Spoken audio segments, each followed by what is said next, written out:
woba yen block ha na achemansan block no ye wo Ofanse Ayiribi constituency.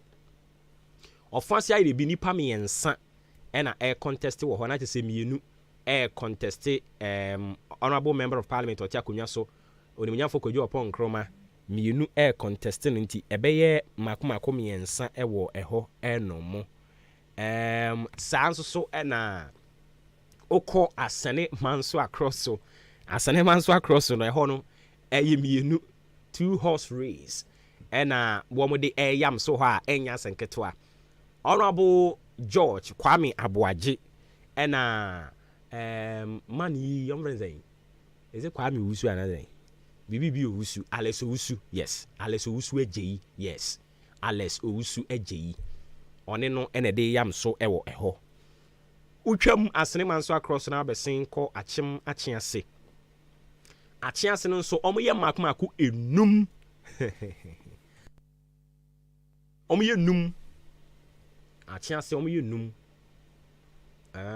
omoye makomaku num omo nyina tie agina mu a omo pere wo ho enipa 9 na aba beka ho ama aye num sanse honorable member of parliament Owura Kofi Ahenkrama se obeko biom nti no enipa 9 na aba beka ne ho a memne de yedi animi ye be decide wo mo fit whether omo ko ana wo mo ba memne de no etu ahene yesi ahene for sa bia me no kase omo guy ba aba no ushia delegate bi no ne kasa no amfa nsa enwu achi obe punish on Saturday enti candidate ri nyina omo shia delegate na chairman apumba ko de so nyame adom se bibia because always nyame adom na no pe wadidi wonya kokwadi so nyame adom adidi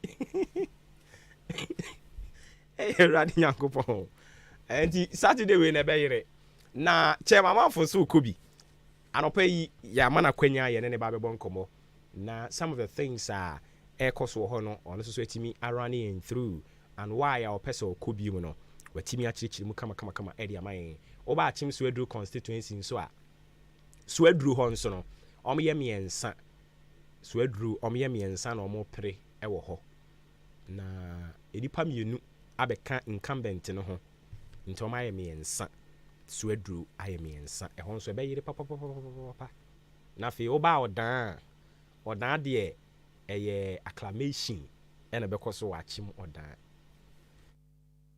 joy for no woye abanche anane brode minima de kodi etimi kata ibum kamfa joy no so saa no eso nka ni je die nka bibi entimi stop here ni je o but we die bibi etimi joy ama joy entimi ama so nti joy ama no na eya were ho na aba na se ni je ama were ho na beba nti se nija amade a ene na ne aka ne toma wo a wutie hie no nyame ya adom a yehu se omo nso so ho no almost 26 acclamation na ekoso e wa chemo da nti wadaro ma ya na de ani de akiri e de amayen na baby e no so be one of the interesting yipa constituency no eye akire ha yi abremu ho no nyasem ketwa abremu ho no nyasem ketwa sa abremu ho no so o me miensa former constituency secretary and the current deputy minister foreign affairs Uredu and the current MP North so no a hon so why papa ayenye asem ketwa hon mo ayire yiye because the current MP no wakọ mienu a opese wasan kọ ne etoso miensa na eno na yenua bema ono so former secretary no nani abre no papa oso ovim ogidie so obetumi adi nkonyim ewo hono mo a memene den so no ye be monitor event said ye be amfo di bia na ye de ho amane bo no e de be brewo ewo eye kasafidie eso na yemfa sedan so ma boafo madaroma ye nkomo ba ene ye ne chema mafo e be bo ma fa ho ka Bright Senior High Technical School say anopamin kanchero oba no wawie school na wawie no opese okotoa so wawie GHS no ne BC resource naba opese okotoa so na so baby okotoa so no ato adwenwen a ye kan for Bright Senior High Technical e the amount san say omo ho no facilities bia eboa ma adesua eye kama no omo obi enu achi nso so eyade a ye ba no eye serene environment akwada atimu sua de a ono abehunu se we dey very conducive for learning omo ewobi bambo security eno so yade e do makoma so pa nti CCTV cameras no omo fixe ewo ba bia nti dwumadie bia nkwada ne die omo dem pani ni se ne be ye nhunu omo adagya ne nasefo na mum eba no omo movement wa abonten se onipa bi free baabi eba wura sukuu nim se obi nso free sukuu nim kwa abonten no eno ni nyina no CCTV cameras no omo asset ne baabi a omo de ehwem mofra no omo movement se na onipa bi meto nhwe omo so me di wo omo bone nti eyade a wo Bright Senior High asade no is rest assured courses omo ye de doso omo eye agric science, business, general art, general science, home economics, visual arts. Science so nearby technical no so a Bright Senior High omo echre omo mofra no ye wo atim kokrantumi eno no okufu dua nchen ho Eastern region he ya kokrantumi na be hu Bright Senior High School obefrain was 0242 071185 0242071185 and a 0277 147727 0277147727 o friend number see Bright Senior High School bejo so na enkomo bi e ho no matimi edi na we Bright Senior High Technical no sinchen a ye sign e Bright Remedial School mpacho una also wa tra se den emfa this time oba Bright Remedial a ebefa the amount ye Bright Basic International School e wo ho eno no e free crèche no ano cho no ye betete mofra na ma omu enyi omu bia na ye pin o ma hye senior high no boarding facilities wo ho eni nti bebia oba no beda bebia oba no ebetene sua de mpacho e ma ne nya wo dadwen o de ne se obefrey wo numbers na me di 2 dwana me sen sisu bio mama o 0242 071185 0242 071185 and a 0277147727 fresa number C na Bright yentumi hwe emwa wo kama afa ye free ho no mo aye beko adwuma wura Frimpong Enterprise musi ade ya mofra no ebeko school no na e wose ye hwe na yetoto wo mo ho nneoma nti se wo ma no wo mo ho nneoma ka de wo mo di ko school no wopɛ baabi akɔtɔ no a ɛboɔ no wɔ fam na nneɛma nyinaa wobɛtumi anya ɛwɔ baabi baako na ɛnyɛ sɛ wotɔ bi wɔ ha akɔtɔ bi wɔ baabi akɔtɔ bi wɔ baabi na w'ani so tan o mepakyɛw woba adwumawura Frimpong Enterprise wo nsa bɛka no nyinaa ebi sɛ yɛwo personal groceries shopping ɛna wokɔyɛ anaa woba ne deɛ na wokɔyɛ ama no anaa wabie provision store ɛna wopɛ sɛ wokɔfa nneɛma gum na wokɔtɔn a wo nso so wo nsa akɔ ano a yɛkamfo ɛyɛ Frimpong Enterprise adwumawura ɛde ama wo sɛ yɛ drinks na wopɛ sɛ yɛ nsuo na wopɛ sɛ yɛ provisions na wopɛ sɛ yɛ cosmetics ne yɛ nku spray nom ne samana liquid soap nom ne saa nneɛma no wokɔ hɔ no mu a wo nsa bɛka no nyinaa ebi yɛn krabata no yɛ mmiɛnsa gya kɔkɔɔ no yɛasɔ ɛwɔ Madarina Hotel aseɛ hɔ yɛgu so a yɛtutu de hyehyɛ nti yɛtu bi akɔhyɛ Kane GN Bank dankɛseɛ no mu ɛwɔ Achimdan Mobile saa nso yɛakɔtu gya kɔkɔɔ no bi de akɔhyɛ ɔdan nkwantanum new market no aba bɛsi wɔ hɔ no mo fɛfɛɛfɛ no yɛtu bi de abɛhyɛ hɔ no mo a mowɔ asuo no agya ɔfo ase ayere bi abenase mo a mowɔ saa mpɔtam hɔ no nyinaa no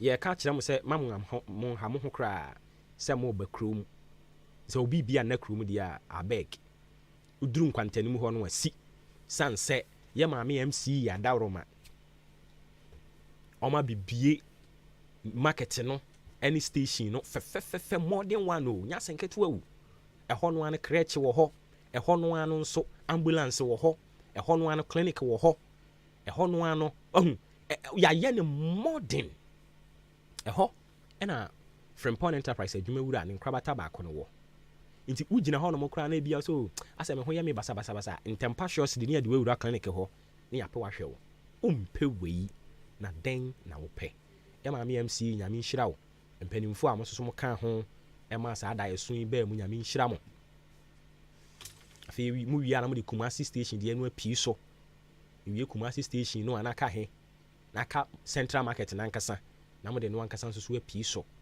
wayɛ adeɛ na afei aka yɛ akwanfo akwantantan no mo aprapra no nso akyi di ama yɛn aboabo deserve better isem deserve better jadam deserve better ɛhefa biem nkuro ni aka nyina deserve better akwan no ehunu sɛ ɛyi wofa te sɛ SD hɔ no a yɛhunu sɛ contractor ba kwan so a wotwa wayɛ adeɛ emfuturo ne wɔ mu a bere mu nsuo ne yɛntɔ mom yɛnkɔtwe bi ne yɛfa megu kwan no so na mfuturo no yɛkum yɛn ame yɛbɔ wayɛ te ha yɛnhunu yɛn ho ano no ne nyinaa mmra fam Ghana ha pɛ ɛne yɛyɛ kwan a yɛbɛwie ne ɔmo a yɛyɛ kwan na ma ɔmo nyinaa dane ayarefoɔ ɛmfa contractors ne ho nti wɔ mu a na mu spray so aho mo di nsuo ne gugu so na ɛkɔ fam na papa yɛ na mo yɛ no ewie mu di ɛnte saa mo yɛ papa mo di mu tirim no mo yɛ papa o nanso mo nwie no mabu mo pangu dantuom nti Frimpong ho asɛm no yɛgu so ka yɛde twetwe wɔ mu di ne wura mu keka bi kyerɛ wɔ mo nkakrakra no a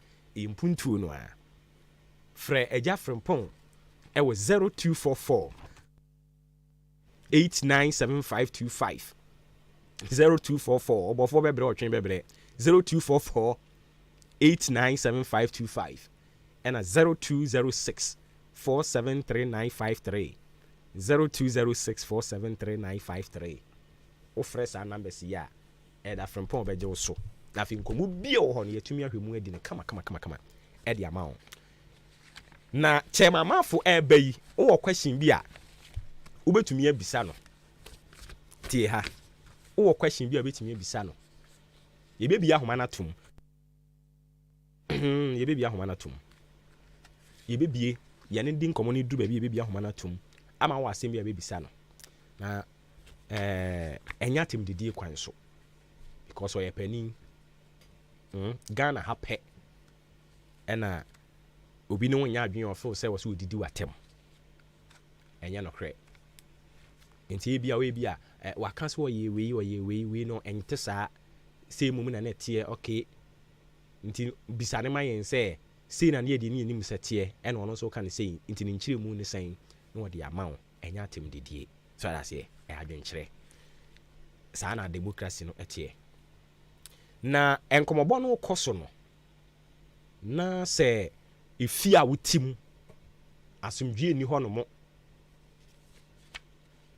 ɛtwo tete wo yareɛ ɛtete wo a enkomobɔ no kɔso ɛyɛ nigya nkrɔfo bi sa question efiri simu ayɛ serious no wo hɔ no mo abɔ sɛ wani ahia potɔ ho saa wakeka de wanim sɛ ne waka besimu no mepakyɛw sɛ ɛtwo na ɛtete wo nko a deɛ a ɛyɛ Afrakoma Community Hospital ɛna Ahenkan for the amount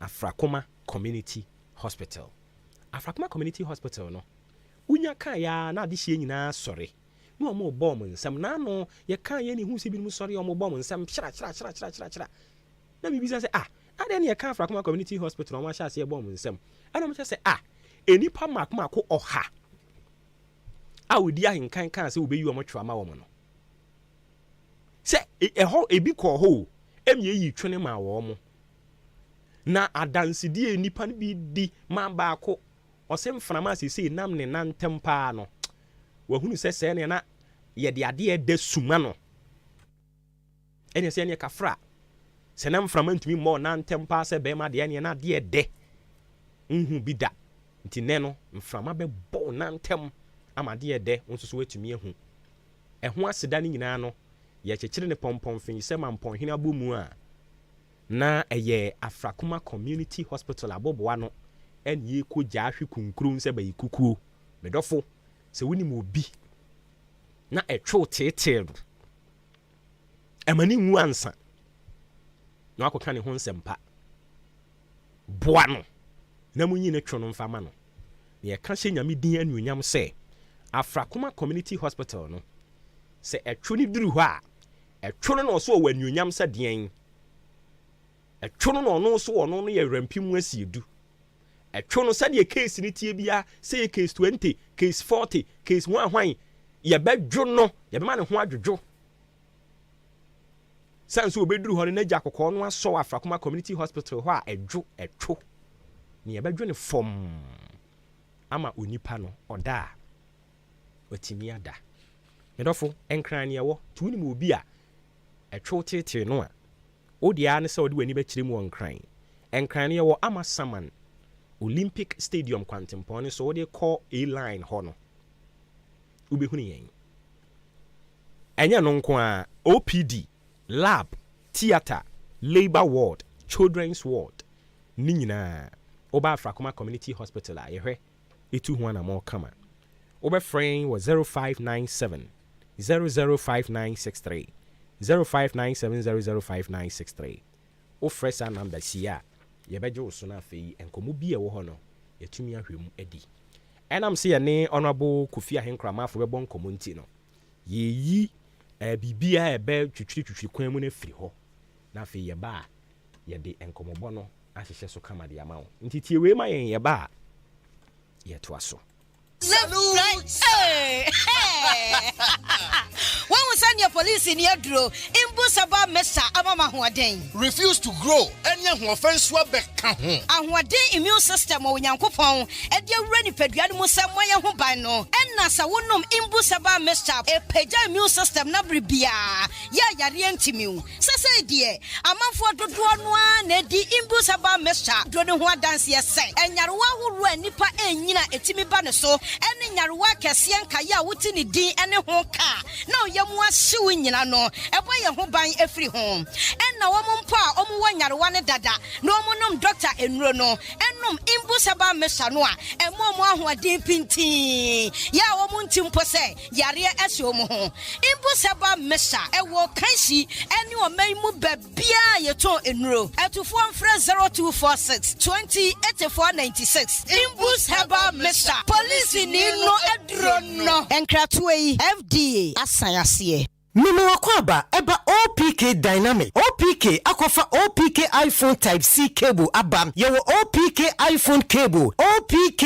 Android cable. OPK Type C cable. A etimi charge Type C phones any devices biya. Na cable no eye papa enhuso eden. Eye the fastest charging cable a yede abedwaso. Eye 200 millimeters. Ewa eniti baby biala o plug wo biya no. Obetimi de a charge o phone. OPK power bank yewo 50,000 and 30,000 charging capacity. The fastest charging power banker. Yedi abedwa so a your iPhone 100 any type C cable so dada. Now so we charge it will last 4 to 7 days. OPK airport and no so no ubetimi dia connect phone bi e wo wiase. OPK smartwatch and so no ubetimi connect ama phone bia. OPK iPhone batteries and so iPhone 4 de no no. Ana afei OPK multi socket 3 USB port wom charge fast. Ni cable na ka ho no 3-in-1 ebetimi a charge iPhone 100 ana type C. OPK no chi.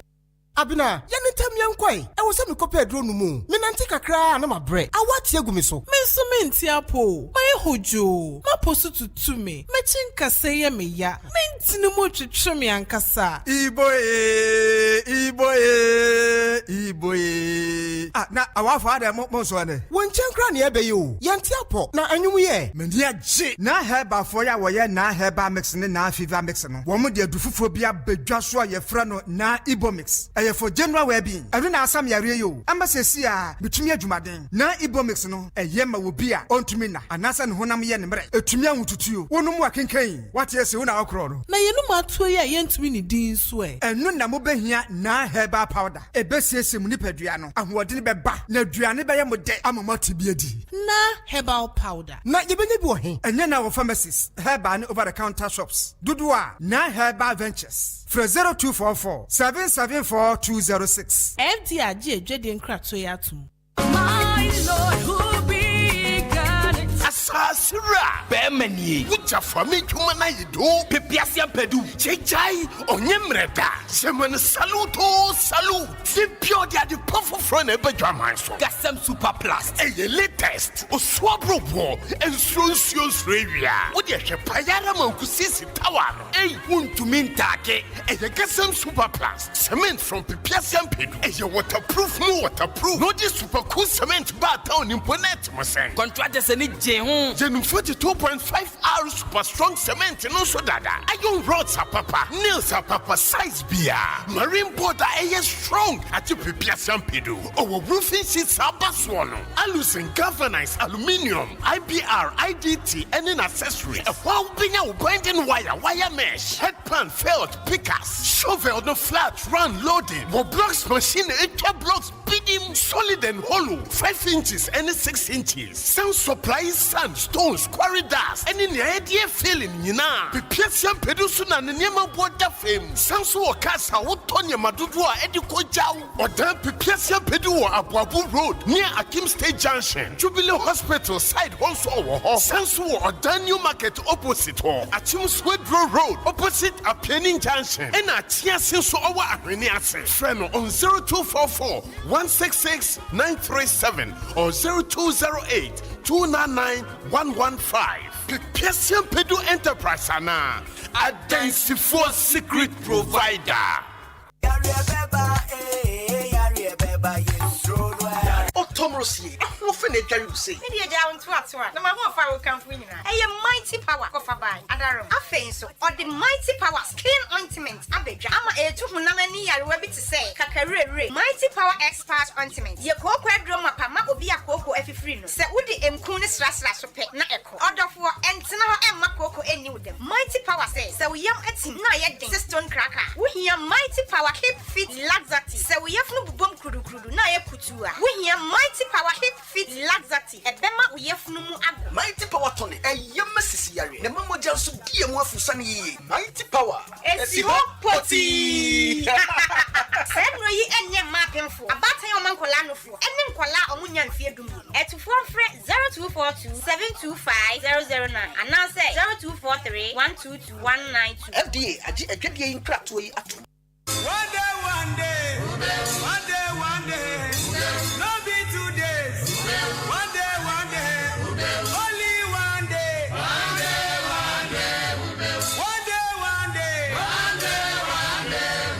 No be 3 days. Ghana adisiye Obuoba ofore amanfo emamo ache edeba ahenkan 93.3 FM. Me pato ye da se watwen yen amayakoto enkra ba ye toaso edi amama ache eno eni dwumedie no edin. Happy birthday and confirm Amponsa Ben Justice. Amponsa Ben Justice or Ufi FM. And then so happy birthday and confirm our leave to be 93.3 and beyond.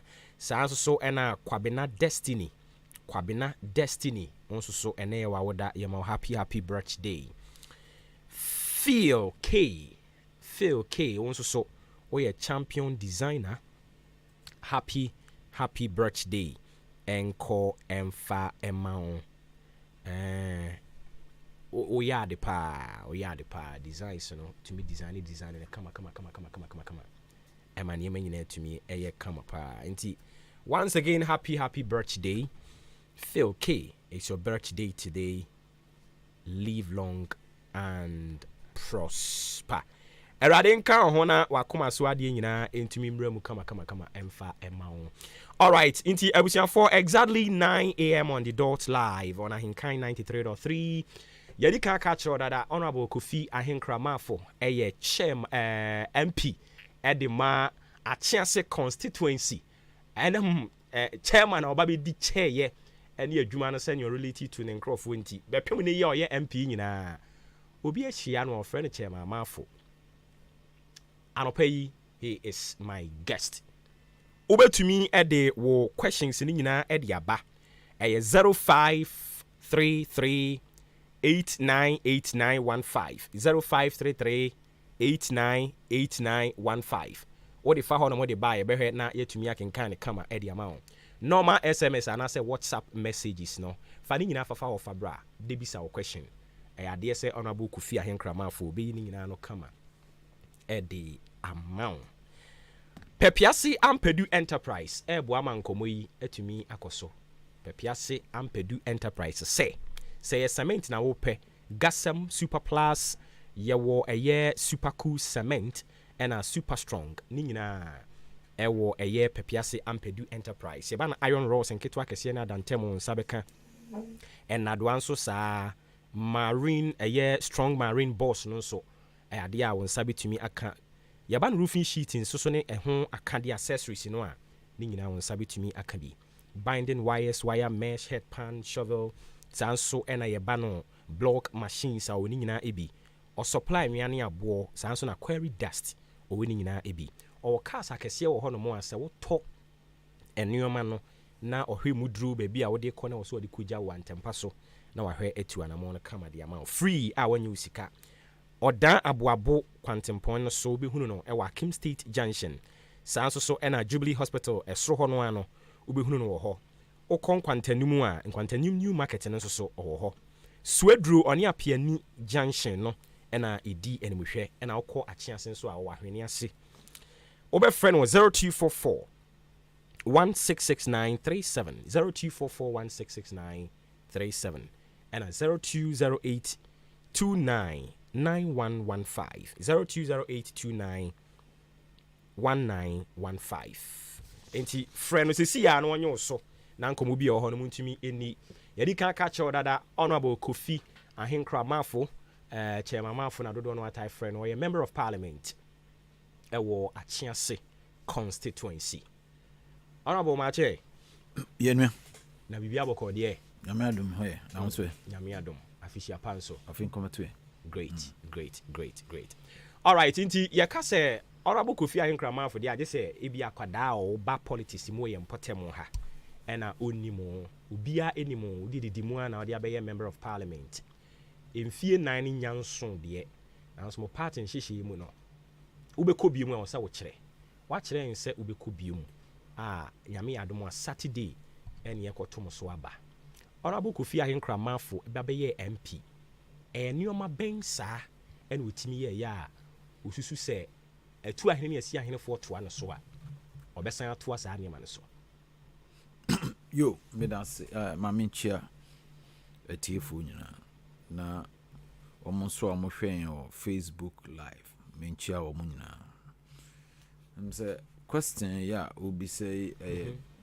broad question enti no minim de opese me chassis free open say me chassis free ya be chassis de free education e bit me for education o buy e baby obeto no kakra won so waba be ya na said ye won so waba be de aka ho ye free ho no mo ye be call other sectors ni nyina nti ebu bia wo pese wo de hya ase okay baby a beto constituency no baby a wo fa free ye and baby a de adru yo me da say say the medical can say medda me manfo ase say the edikan me ye imagine say me pese me gina as MP no on mo support to me so fan say me call primaries me contest parliamentary primaries and me winning against the certain MP me winning internet say me party for no 2020 no na omo ayo madwen say me na omo pese omo de me eba as omo a friend is saying omo MP and I say omo parliamentary candidate okay omo na medical adawoma say for giving me that opportunity na fi mada eye me manfo a wonum so eje de we for no e ka no etum delegate for no delegate no e ka no etum na omon so e maame akwanya na omunya me mugidi a omoto aba e maame enti se ohwa na che se over 60 getting to about 65% of the people decided or Motuabano decided that they want me as their MP. Okay. Didi Kai enye Kruba Kupe and take his decision. I had the entire constituency and take that decision. So here if Fisra say a copim Kokobin. Omo voter omo de maame no was higher than the minyan wo achiase. Ena we so a pride in any area and so there. Ni okay general elections. Yes, I'm talking about general elections. Okay. That was on the 7th of December 2020. Okay. Enti wohwemu a bebia for agi mitum ansa na mitumi ababaye MP.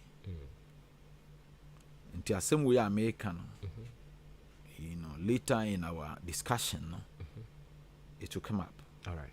Enti I just wanted us to have this in mind. Now say it drew say a come it won't be just something that we are talking out of nothing. Good. Enti omu maame saa kwanya no imi hu se eniema bi oho a eha ewo constituency ni mu enu nti na maame ye se me bedi MP no. Okay.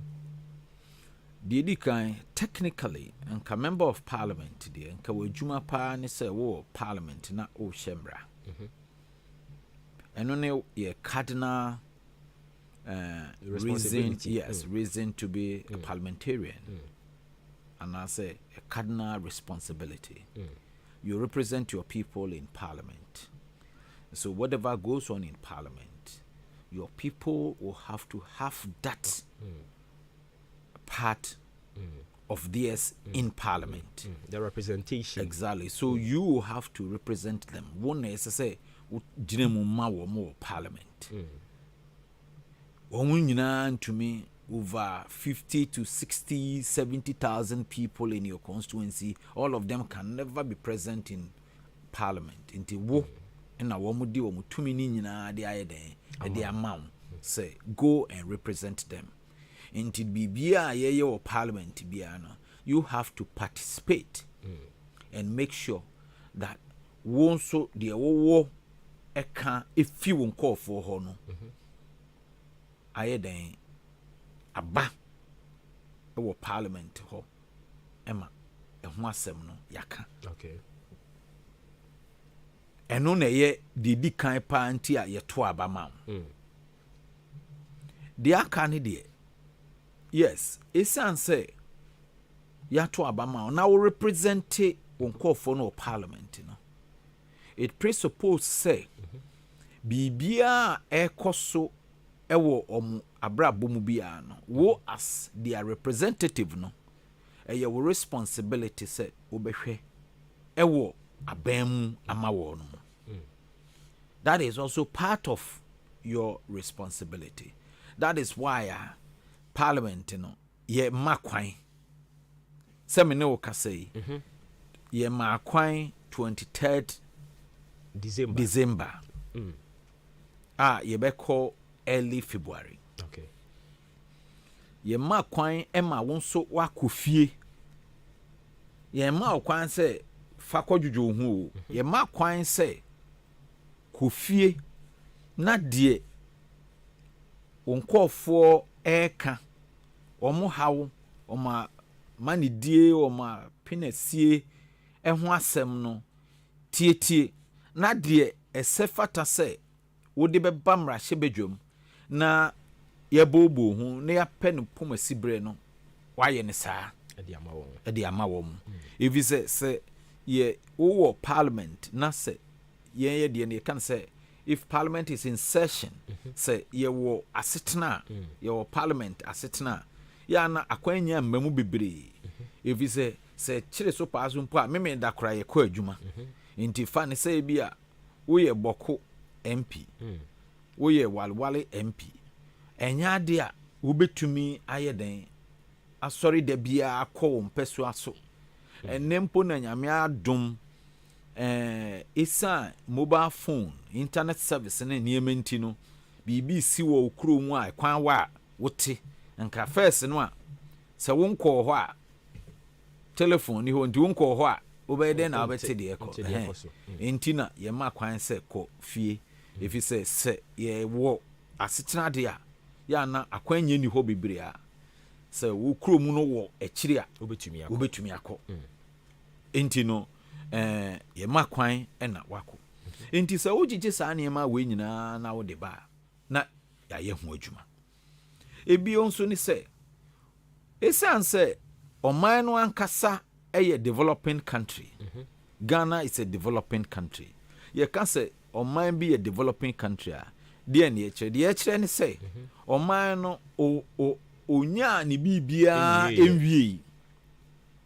ne ho enya nso na kwankro god enti no ɛsɛ okoso esremwa ekoso esiesie ne man mu enti saa na tie dia na wonso a wo constituency no wonso unimpa wonso ɛyɛ wonso wadi hia wasɛdeɛ na ɛfata sɛ wonso pray mpuntuo ni bi because egusu a ye nyina ye pray mpuntuo enti ɛsɛ wonso opre bi ɛkɔ wo mpɛso aso enti ɛno no enso ehia pa ebi sɛ yenkro na yefiri mu no enye mmrankwa na ye hya bɛboaen ɛyempuntuo nso ehia man enti no sɛ wo na o hwɛ ne ahyɛmbra ɛsɛ sɛ wo hwɛ mpuntuo nso ho asɛm ka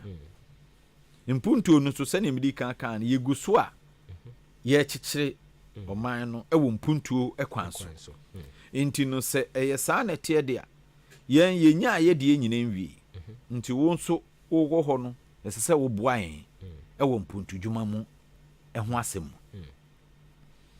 na yɛn a yefi nkron ketewa mu de na ye de no ɛyɛ kɛse pa evi sɛ obi tenkran a obi tenkran wɔte Kumasi wɔte Kofurudua wɔte Takrade no wɔyɛ MP ɛwɔ Takrade kuro ni mu ɛwɔ nkran kuro mu a ɛnya de a ɔno mpo no so wankɔ ankɔpre akwan wankɔpre nsu a onye bi obenya bi so wankɔpre mpo a obenya bi adentia because ɛne yɛ nkron kɛse a aban adwuma kɛse ɛwɔ hɔ a ehia sɛ wɔn mu ebenya mpuntu na ɔmo de ayɛ ɔman n'adwuma. Okay. Nti sɛ baabi te sɛ nkran ɔmo ehia asphalt a wo MP no ɛnyɛ ɔna wokɔ akɔyɛ asphalt ɛmfa ne sɛ ministries a ɛhɔ na aban adwuma kɛseɛ ni nyinaa ne yɛyɛ no no sɛ hɔ kwan atutu a ɛnyɛ MP a wɔwɔ hɔ ɛna wɔkɔ akɔpere sɛ yɛmɛyɛ saa kwan no. Okay. Nsuo ma ɛnyɛ MP na ɛkɔpere but wontumi nkan saa asɛm no ɛwɔ akyease. Efi sɛ akyease no aban adwuma no dodoɔ sɛn ɛna ɛwɔ hɔ sɛ woyi assembly no a aban adwuma dodoɔ sɛn mpo na ɛwɔ hɔ nti no mputuo no wankɔpere a wonyɛ bi nti ama yɛn a sɛbi yɛfi nkuro nketewa mu no deɛ mpuntuo no ɛho hia yɛn paa. Okay. Nti ne sɛ woyɛ MP a na wo deɛ w'adwuma baako a ɛtɔ so mmienu a ehia wo manfoɔ paa ɛne sɛ wobɛpere mpuntuo ɛde aba mpasua no so. Okay. Nti sɛ wohwɛ mu paa de a na ɛno mpo ne hia manfoɔ ɛsen mmara no a woboa no yɛahyɛ no. Maka ne saa wie no na mekyerɛ sɛ ɛno nti mebaeɛ a mebɛdi MP no na saa adwene no ɛwɔ me tirim. Okay. Mayɛ politician akyɛ nti yɛba no sɛ politics a menimu yie paa. Mpuntuo nso mafa ato me ho so sɛ me nso mɛboa. The first major contract worker ɛba akyease constituency ɛbra President Akufo-Addo ɛbaeɛ no was Kena Akyease Road. Okay. ɛno ne the first major infrastructure development a ifi aban mu ba hɔ. Okay. Me na me de bae. Me yɛ ho adwuma for over 2 years. And son of finally 2020. I'm say February, was March 2020. Omobabe started that construction work. Okay. Semine okasa CCA. That first 6 kilometer road, Omo egu first and second coat up to 4 kilometers or 4.5, almost 5 kilometers. Okay. Naka just 1 kilometer. No way. Akyease Kena Junction. Yeah, CCA ya make say. Sa the last stretch no, I be ma 6 kilometer no a. Omo de ma me first one no. Akaka krabi no mo wi. Se me ne wo ka say. Wo mu gusu a minim pa say. Achepa in 2 weeks time. No mo wi eno atu omo nsa afiri ho. Okay. The first 6 kilometer. Naka 10.9 kilometers. The continuation of Kena Akyease Road. Nyame adom eno nso no ye de ama contract. Some no ka say omo aye gotes. Pa ubetumi ma wo nkofo no a wo o correspondence no akọ won kodru eye bieni Koko station o ma start gotes gidigidi pa akaka kra no moduru bieni Zongo. Okay. Eye omo ye gotes na to Akyease. Woko CCA ya obehu intensive work.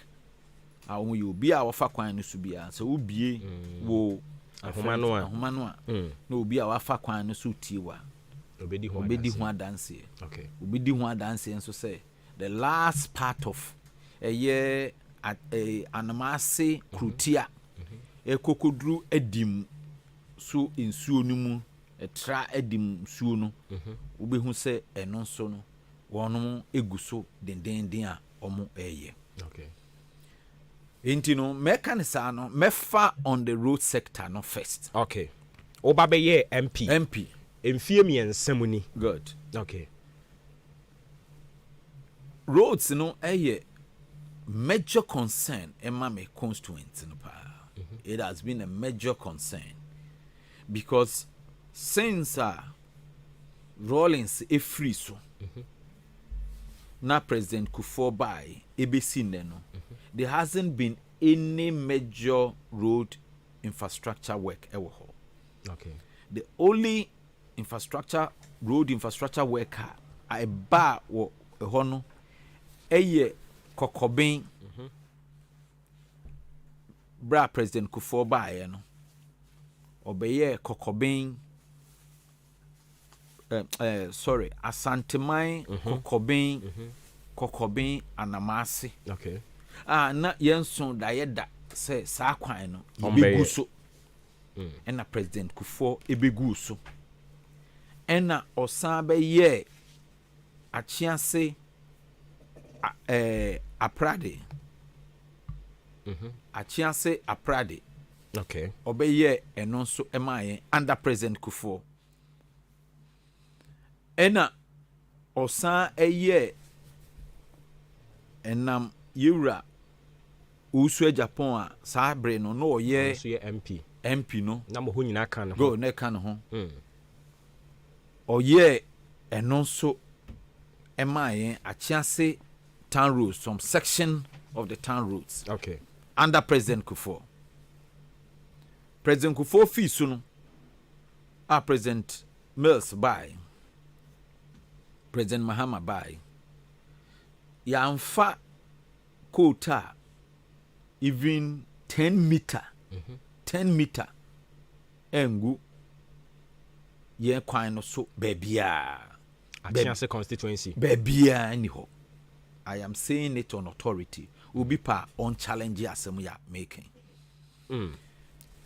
Inti free hono ye next major project ewo ho a ye hyase ene kina achiase kwan ya hyase ya ye. Moye.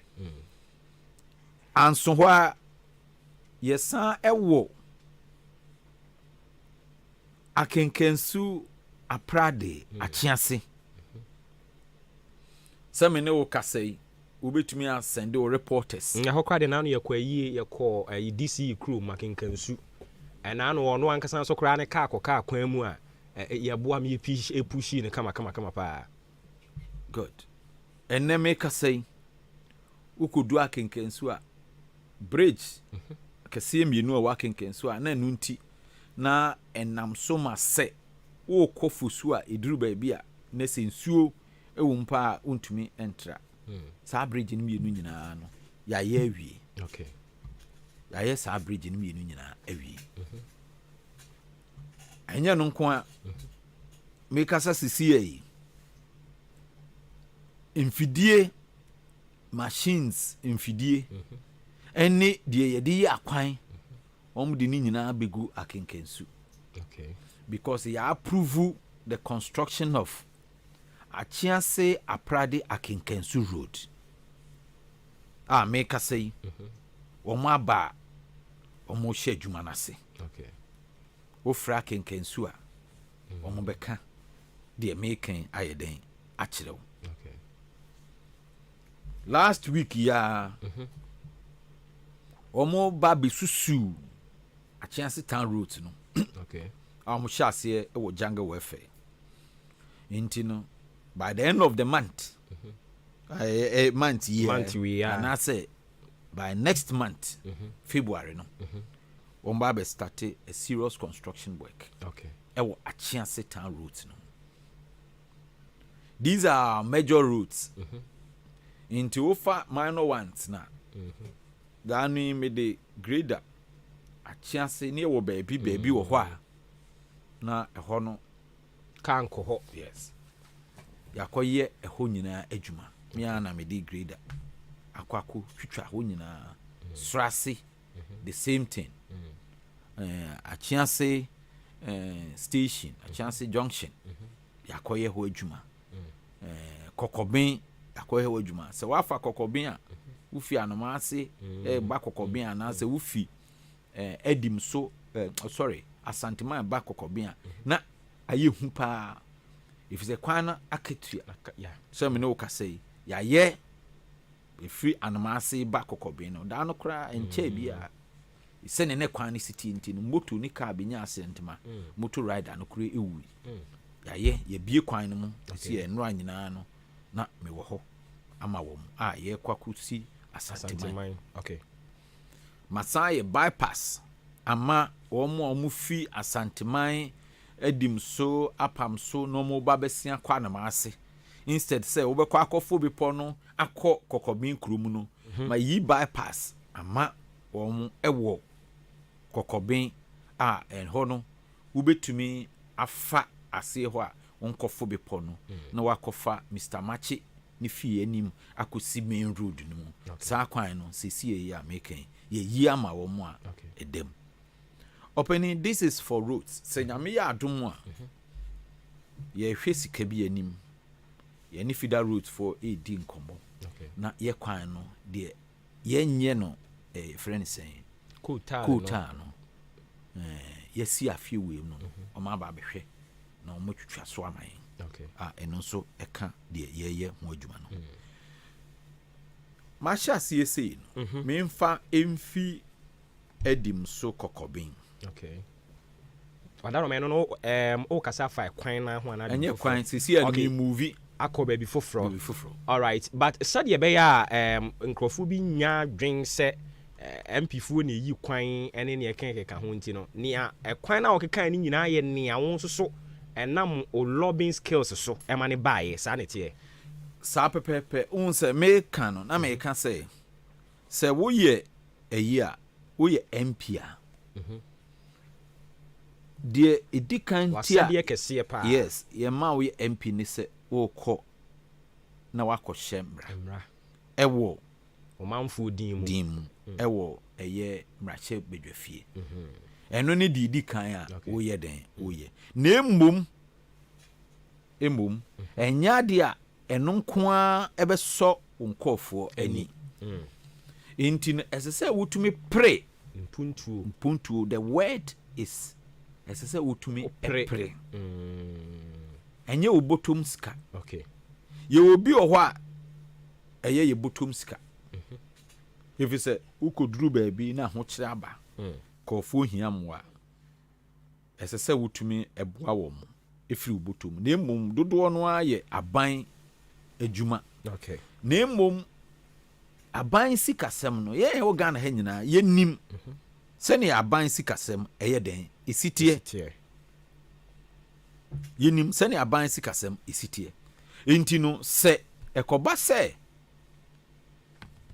empuntuo ewo ho se wo prea wontumi ntena baabi se wo benya eti se wo tu ho anamo wurawura pa ansantin se wo ye MP na wonni saa akwanya no anase wonni saa enisuade hu no a wontumi emmoa wo manfo odi wani beto aban no a yes sir wo twen aban no so ye sika kakra bia ye nyina ye pem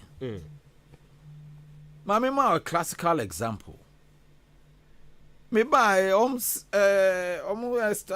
omo ne me nya adwen de omo kan say me buy no astrotef woko achim suodura ebi wo ho manso across so ebi wo ho oda ebi wo ho achiase me de mintumi fa ebi mai na me bisa say me be di MP edi sen 3 years good ansa na me di MP no na ye ni MP wo achiase na MP wo ho good nti ade na mo misa MP no anja say omo a ye de omo toto ni nyina ne ye omo a be di MP dada omo wo dida kopre say time ana $1 million per constituency no wo so no se na wo nya MP na me nya MP enti ne se wo se me ba ye no achiase astrotef ebi ni ho na me bisa o se ebi ni ho no me na me first MP wa achiase President Akufo-Addo ba ye no se na honorable Kwesi Amoah ona no ye MP ade na nko bisa no se astrotef ade na wanfe bi amre nti bi anu nti na ma omo tuti anu omo de wo good Inti sɛ wode me aba wontumi mfa me ntoto obi a wɔno wadi 3 terms sɛ akyemso aduro ɛwɔ AstroTurf adɛn na akyease yɛni AstroTurf yɛni AstroTurf because yɛ MP no wankɔpere bi ama yɛn ɛberɛ a na ɔmo pre no yɛbisa sɛ akyemso aduro ɛyi no AstroTurf no ɛyɛ den ɛyɛ 1 million per constituency.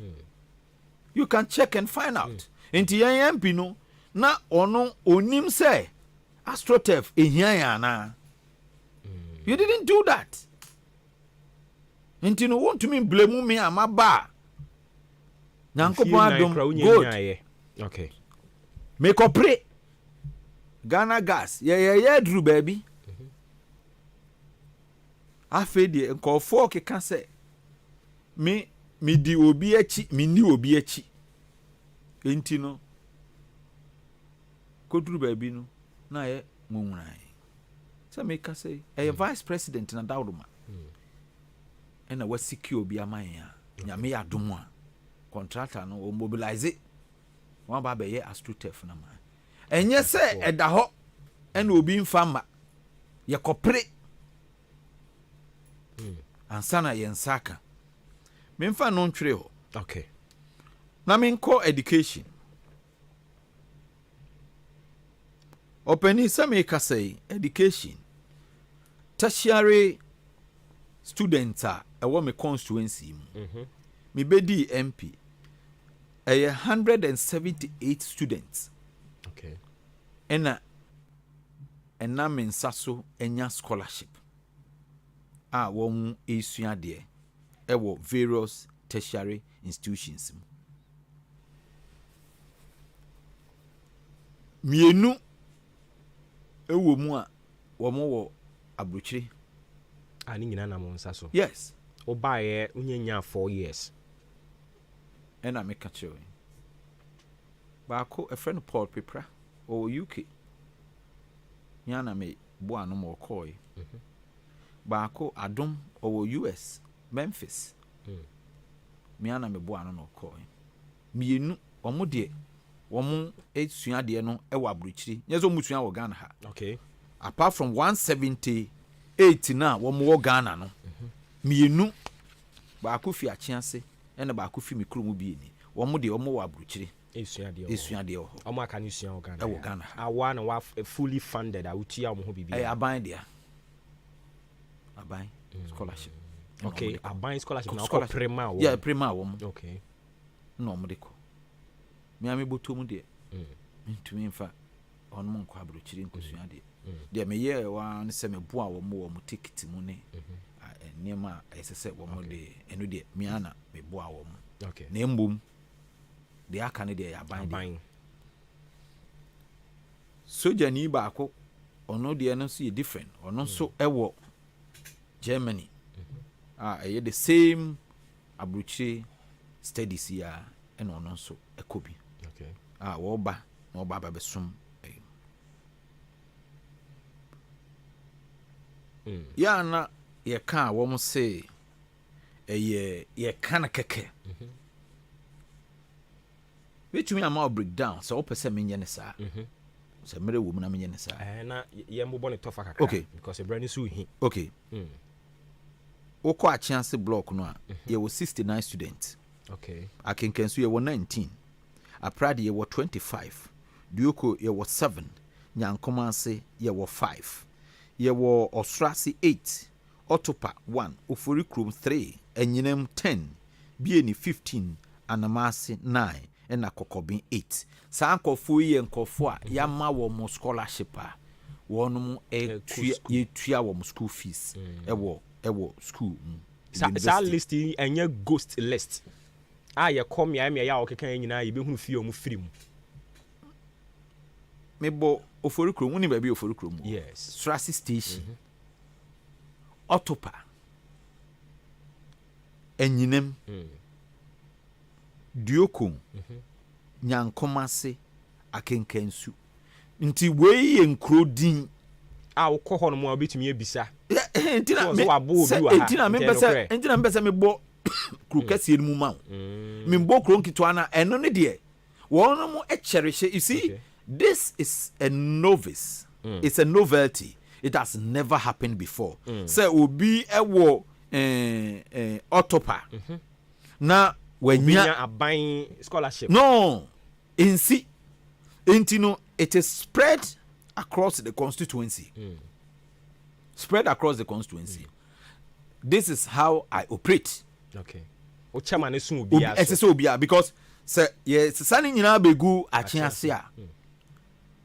Constituency no so no enya achiase enko a entire area no. Nti medie maka ebinom ne me nya adwen wo. But that is their problem. I don't really care about how they feel. I am the MP. Abane ye across the constituency. No.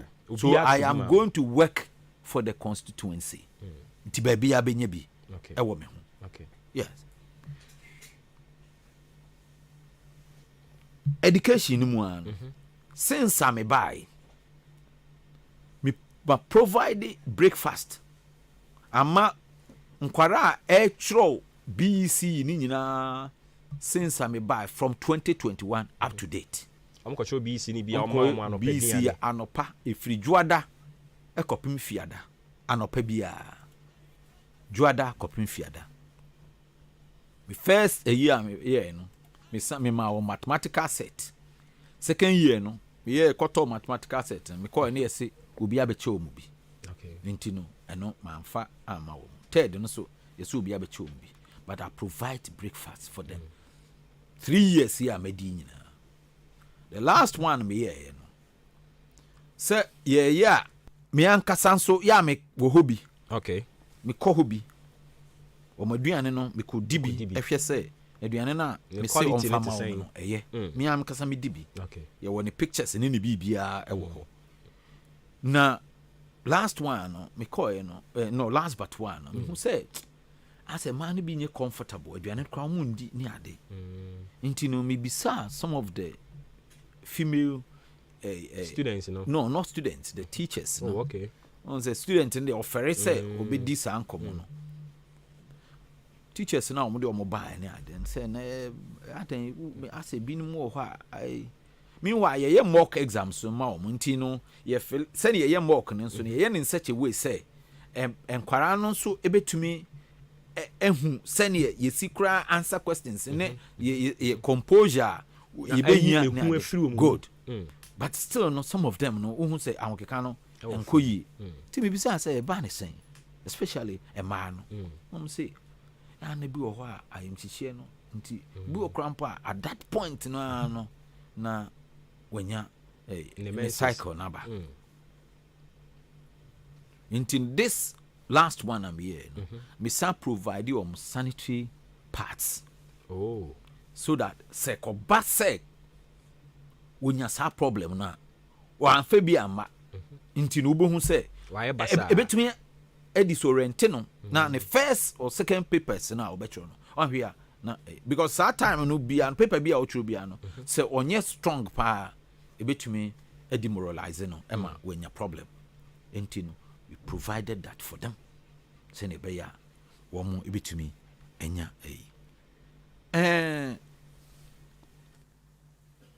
say ofano infrastructure wise ewo a year about to say market no American school school no education no okay yes many coliso NGO phobia omo fi Belgium yeah two very nice toilet facilities ama a chance secondary school okay any a private secondary school wo ko a e wo ho CCA ya make say okay say mock no maka no ho asem dual desk so my provided 700 and ediama for school for my provided gas cylinder kese pa commercial one ediama a chance secondary school a chance senior high school I no omode omode no aduane a enkoye say eja no mo kofa ne ade Okay. Masan de 10 sewing machines. Ama Achiase Senior High. Mama omu street lights. Omu ne eye apradi nyina. Masan aye award scheme. 2023 or 22.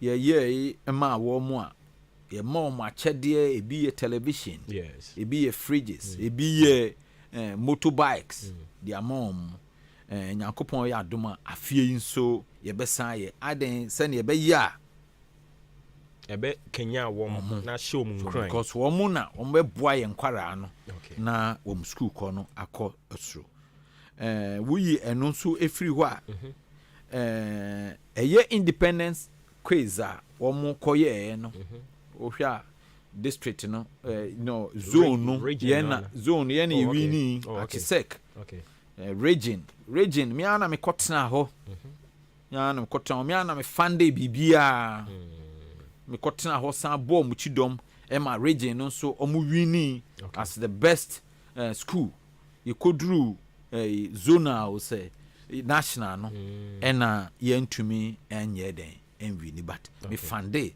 sa eyi ni nyina so o hwe JHS year ewo Salvation Army na asay na enye ma renovate aye na kama enne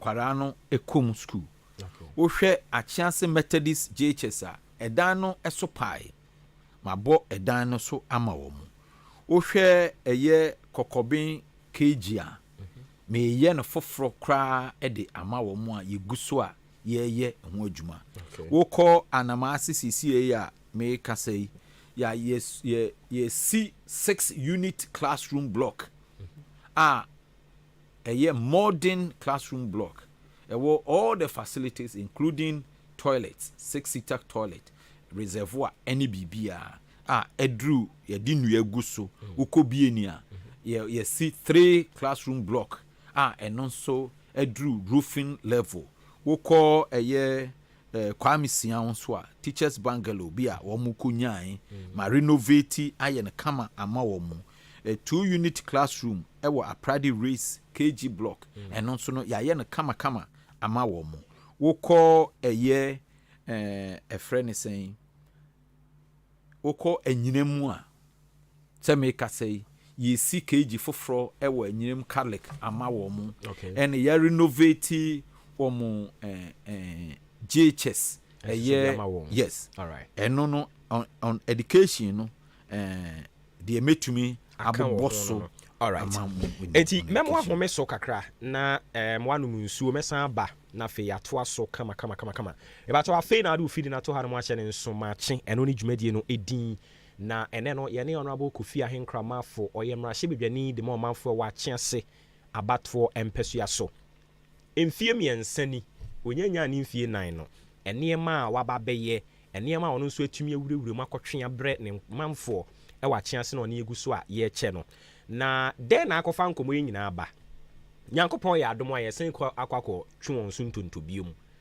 na o ka wenum nyina de akere ne manfo no ebi so mo se obi ye weyi a yi ni si nchen ana eno ne question a obi bisa wo mo anopa Yesu mo Herbal Center Kumi Herbal Tea and what the ababo and tea and pacho or de boyen a boosty and immune system and what they mayen kama na so person nya ho de na dwumadi bia wudie no timi kama de ma wo de a Kumi Herbal Tea no and ye come for de ma no pa bia ma sanka bi nanom na nya ho de ansa na wadidi enwumren so obeda obedi kan no bi na ye kama pa ebeboa ma wadidi kama ema fire funu nya de ombefa sanso so na mo amoma mo manufuo mo nsoso mo mfa bi mmofra o manya below 10 years enso nya de Kumi Herbal Tea o mefa bi o man mu ba bibia ye ton aduru kwa wonsa beka bi ne mum ye mpotem ha no mo beka always War Green Pharmacy Masari Pharmacy Chumesi Drugstore Amoafo Pharmacy o Chiniba Drugstore Kennedy Drugstore Bosome Pharmacy o Swedru o Fayawo ewo Achiase eya ne afred Dr. Paul Kumi Minta ewo 0248 716402 0503785656 company is wo passase na wahai e de adi ni djuma free asane kopem odan wo bi wo hono mo a obetumi afrɛ on 0244 878763 0244 878763 Jubilee Hospital so boyen ama ya pom din an kama nti bia ohun fa wo hododo opebe bia kosan ho yare a na do wani akire mu e wo Jubilee Hospital obehwe ni watimi edi sa adwuma no kama e de ama wo osen wani ohawa ba ho odi ane so de wani be kire mu ho obehwe na doctors na o makogye ntete ne o mu wani pa ho abotre na hwew ama ne makoso kama oje National Health Insurance na private no so oje odan boabo amanta bridge no so na behunu Jubilee Hospital 0244 575799 0241784645 eye numbers ya befre na yaje so yesamra chairman ho honorable na yene no twaye nkomobo no eso edi honorable Kofi Ahenkrama ne wakekan nyina no eye ne ma oba ye within 3 years na waye minim so odi kakra beka ho ansa na yaba ne amemene da ebekɔ so no so na woni delegate so edi nkomo kakra yo sene emre koninti no ye betwitwa no kakra sene be ya emre pem no meba na we even on education no and I'm in saso ema enipa 35 womo ye diploma trained teachers womo nya adwuma womo san wo district yi mu eboa yen womo ye trained teachers degree for 10 and I'm in saso mo nya adwuma wono nso chirade wo various schools and sana TVET for nso won enam nsaso enipa 7 we nimu nyina ye nkofo a womo ayeden enya adwuma wo mensa ano ewo eye me district yi mu anase me constituency a womo free ha womo nyina ye 52 me ba yi enipa amaboa womo ma womo anya teacher adwuma womo ye se wo ba health nso a uba health Kwame Siam yesi chip compound kama pa ewo ho wo kwa isi ho se ne make say wo ko Apradia yesi modern maternity facility enye ward o eye facility wo kwa wards be yet 3 ena ebum ni nyina fully furnished air conditions. Yes, we are buy ye. Me buy air condition. There I started from scratch. Me ana me copy asase no and me see. Wo kwa isi ho a me ka say air condition na ebubo mu a se ye giwa wo mu a wo unya unni problem. Na je say bia akwadworo na ema wa ankasa onye wadwen say wo bechimo awo. Na nyesa facilities na wo ho no ebeboa okra mpo mo watumi. Yes. And MPs special award with the nurse for any hospital administrators. It was 2022. It was ye and watching say breast cancer screening. And non so akoso e wo ho and non so na mensaso mato asase kese 1.5 acres. E wo Apradi railway station ama wo mo a ye be see chip compound wo ho and no de miana me toy asase no se ne be ya ho no etre nkura no so edoso nti no se ne be ya load no emma Apradi bebre no yes our facility no ewo ho ma to photocopier machine any office equipment and so ama district directorate no se ne be ya omo ebitumi ukọ strasi cca ya renovate a chip compound na ewo ho no de ye nika wo mu nso ne se ye de aso bofom ni yesi nurses quarters chamber and hall self contained mienu ewo strase wo motwa blocks nyina egu ho the same facility nso no ye de aso bofom a eno nso ye twa ho blocks bibia egu ho ewo enyinam the same facility chamber and hall self contained mienu ama ye nurse for because nurse for no ente ho me die so say ansa na me free su no na be a chip compound will be no sa that type of facility no ye nye bia ma wo se na be ya nurse ni ne te ho a no wo ye den or na juma. Okay. Yeah. And a chance health center so now toilet. Me and me renovate health center no ma wo. That was before me baby the MP no. Okay. Na toilet no enye yinti no. Me ma ye hu ma san ye toilet ye the seats foforo ne ne nyina abesisi so ama mo polytank foforo asan tonkunwa enso ama mo health center ho. Okay. Enti honorable Adaroma brain inti no eniema na waye ne edoso ba ma read one message ohana fe yenkwa tiefo ho no ni owa asem ba community bibisa na omisa na yiwia woni delegate ne nkasa kakra we say your friend no Michael Apia or chese honorable niema waye ne nyini nyina no wokeka ho market na achiase oduru ho no ma achiase wo market oduru achiase a market mu omienu on yeah ye wo ba ko wo achiase school kwan so ho eno ya Greek eno no as a satellite market okay and ye MP former MP through 1 billion per constituency is chance yes okay and we say na no so o sign emma nkrofo mu ye nkrofo training nkrofo gentete o se ni nyina nya de a wo keka but e brain intimi sure say nya niema ni nyina na obetumi aboso ba ma bibi say this question I mean kwa homa no so why niema we nyina why o ye no on the low yente ho asem yente say mo kan radio so ne ni akaka ho and being so one of the reasons into Uncle for can say yenye juma. It's unfortunate to say yes sir. If you say politics me die chirache. And I mean say asansa ofa dia o de chire. But enye bibia na ofa o de chire. Ibi o fa duane amane ba edia o de chire side. Inti me no de madwin me de wo politics mu no enye sebe social media any sa niema no ena because my wo politics ni mu ache inti me hu se niema bi o wo ya ma wo manfo a genuinely from your heart so we hu de there be because nkofo na ebe benefit no wo mu na wo be bo hu dawru inti na say wo sorry da bia na o bo hu dawru na o ka ho asem but I say esan se manya ni santi no ama nkofo adwin ni say I say onye hwe because ebia ono no ohu bibi kakra wo ni hope nti no say ni hope no a ohu no ofo say no ano no but adwuma ne de opani say emreso na me nkofo ma me akwanya biu eye me party for sama me akwanya biu a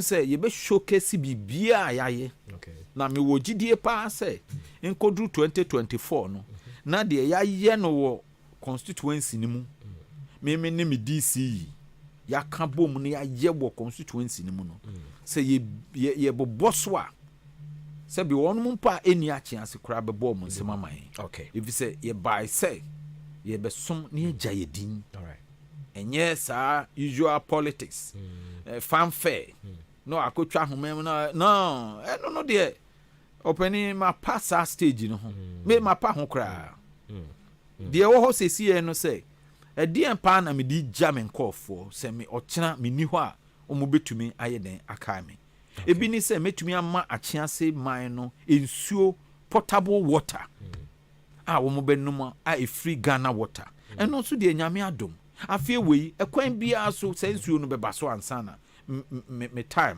me first 4 years no aso okay all right inti sedam di kaka ye bekwa homa no so na afie mpacho wo asembise bi a obetumi abebisa ede amayen 0201944485 and 0554820910 wo asembise bi ampacho wo de befa ho de aba ono abo wa ha ode anu yi ede be ma wo bepacho udini bebi akose free.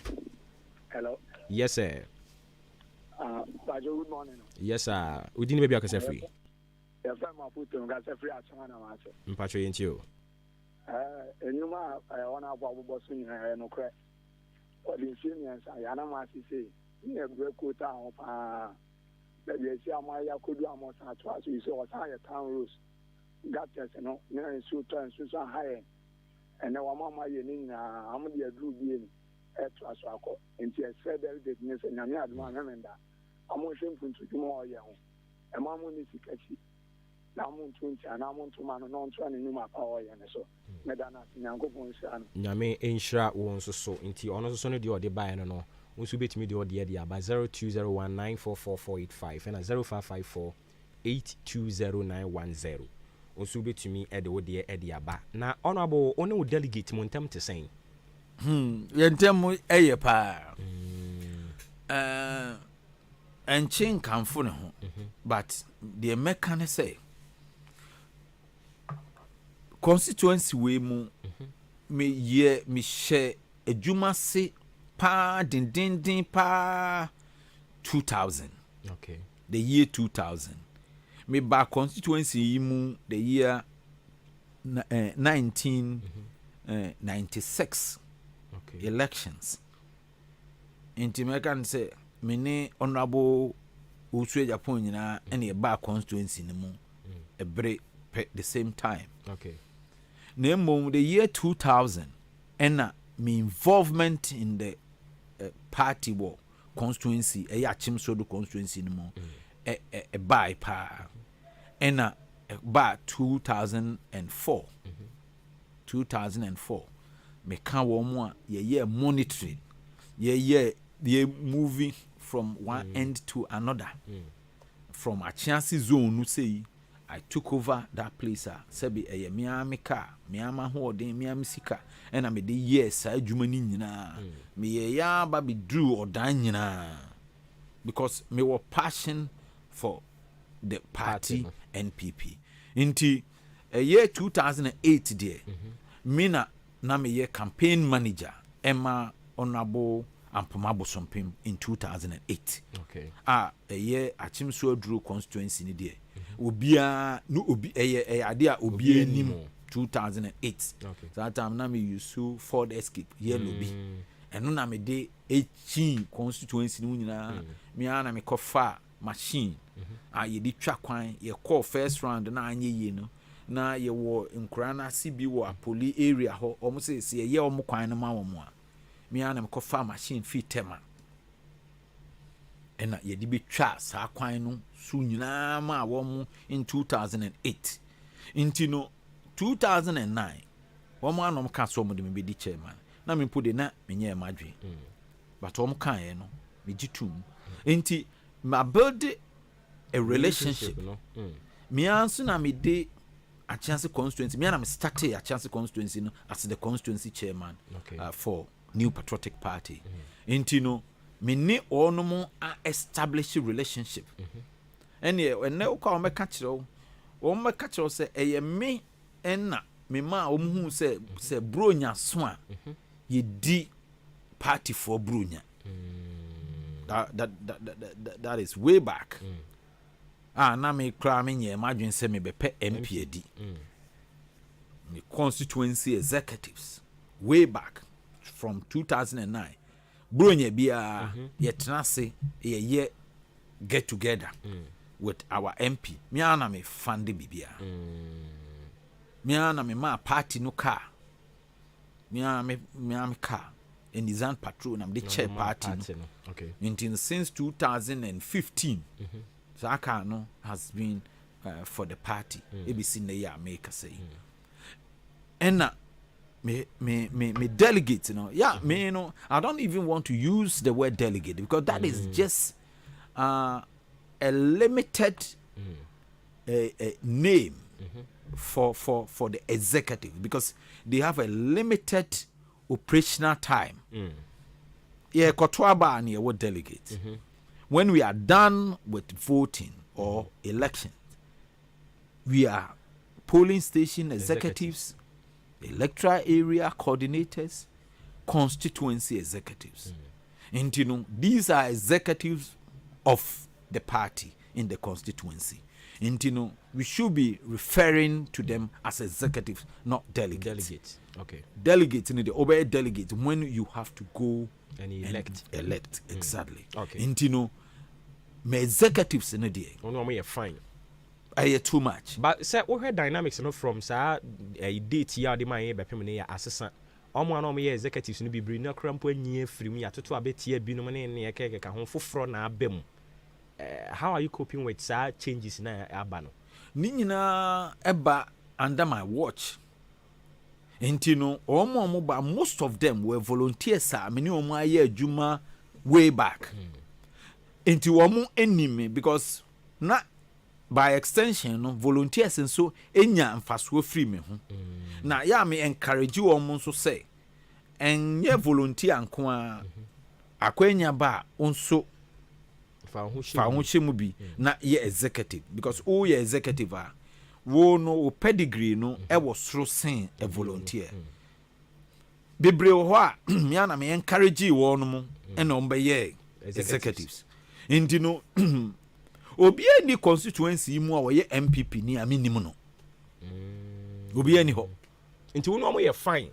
We are so close to the extent say we are so no body ono as one can say nipa ho nkan ho nko nipa ho sa nyoma ne nya no kre. Oh sure sa same way am okay umpo de wo de wa de amame etufo bo na de omo kan na nkasa ne se wo dwe omu ade no eno de wo kwa chance se ya de da o ma no anwo kan no wo dwe wo mu ade we wo mu nipa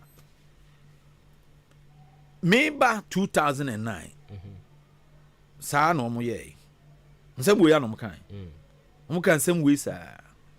Enso no party for no eto aba no maame. Because no munni mo. Yeah. O munim say de o mo keka no enye no kre. Me de ni say me a straightforward person. We you be a we a dodgy person a. Woni me nante no enhyeda enko yesa. We a froster untumi ne me enante bukata no eno de woni me no untumi ne me enye adwuma because me nkone sa me ni onabo ya asafo mafo ekọ eye aprade odi machi kwa aprade I think about 2 weeks or 3 weeks ago say one aprade zone for no ekodi nkomo o ka krom say nienti a wo fa me se eba no ogusu ni me nante ebesi enne no ene se me yobi a me ye nokware difo me ka nokore na me ka sem no se ne tie anunti na ogusu ene me nante ebi se ye Ghana ye nti ase wo sa ade no ho ne se onipa no omu ade because oka na me papa no enra na ajo frɛ me se otu kwan kakra nti ebeduru ho no oni ho nti obɔ mpa ya mame onim se kofi maafo de se me papa me a me ye ne papa no kra nsa ade no enye obɛka kyerɛ me se nana ade we de me fo se one get the right thing. All right. Me ne no be di ho nkomo enye bufuo so but me ma na hu ate ase obi ohɔ a ompene saa obi ohɔ a politics ya ewu mi kofo bebree wo hɔ a enema a omo ye no ensem fata but wo twe na adwen gina so pa na akoye bufu me say nkofo a me ne omo nam omo ana me gusu ne omo nam wo hwɛ mu a omo ye campaign ma me in 2020 betumi aka say about 98% of them are still with me. Okay. Indino say me aid me personal assistant granting but suspending no for 3 months da not to help abisa no. Okay. Edi orabodi e be ne se wantimi kura ma ha within week na ansa na mato aba na e be fro ne ato ankomo ne so wadaroma delegate ya wa achia se etie o nyame ya adom a Saturday na mabato no e ba so oye number 10 asembe na aka kire o mu ni twa to ne sorry so yo me ye number 1 ye call ye balloting no de minya ye 1 enti me na me da esro ho me nim ya sene etie ebi se eye fine ebi se enye fine ebi se ne ho nye fe wona ma oti ni nyina o na me se me da sorry andopa kopima nwumri na ma nteme ho asemboni atemdidi a na yem se da no me sorry me ti bibia o mu kan bia but me nyia no okay social media men koso bi ene omo nkoye no my bro sir medi 55 years my politics MPP politics since 92 my wotema tema omu nyina obi anyime omu hu ndie ntimpo a me se me pese obachi ase but me feel say me kro mu hia senyame a opening ke bi mpo a ye kwan ke enye me da number 1 na me catch delegates ni say meni ono matena meni o matena asetena pa dodo no abaji atum sa asetena pa na meni o matena me bedi chairman meni o motena yi me bedi MP bibia ensesan me bra me ye chairman ene bra me ye MP bibia ni ho asesa omo nkoso no munye gidie wo me mu no mo ntamachi na ba we ya ye koto no omo nto aba no mame minim se aba no mewini na embo mihia wina eye